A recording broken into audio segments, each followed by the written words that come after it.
ఎప్పటికప్పుడు తాజా వార్తలను అందిస్తున్న డాల్ఫిన్ ఎక్స్ప్రెస్ న్యూస్ కు స్వాగతం. మన్యం ఆరాధ్య దైవం మోదకొండమ్మ జాతర ఘనారంభం.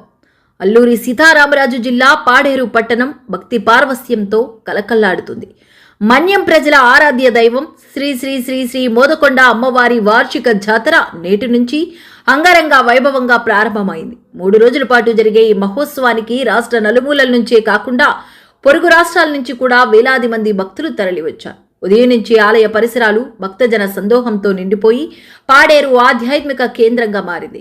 అమ్మవారి ఆలయం నుంచి శతకంపట్టు వరకు నిర్వహించిన ఘట్టాల ఊరేగింపు భక్తి శ్రద్ధల మధ్య అత్యంత వైభవంగా సాగింది. తలపై ఘటాలు మోస్తూ మహిళలు, యువత, పెద్దలు భక్తిభావంతో ఊరేగింపులో పాల్గొన్నారు. డప్పుల మోత, మంగళ వాయిద్యాలు, జై మోదకొండమ్మ నినాదాలతో పాడేరు పట్టణం మారుమోగింది. భక్తుల రద్దీ దృష్ట్యా ఆలయ కమిటీ విస్తృత ఏర్పాట్లు చేసి తాగునీరు, అన్నదానం, వైద్య సేవలు అందుబాటులో ఉంచింది.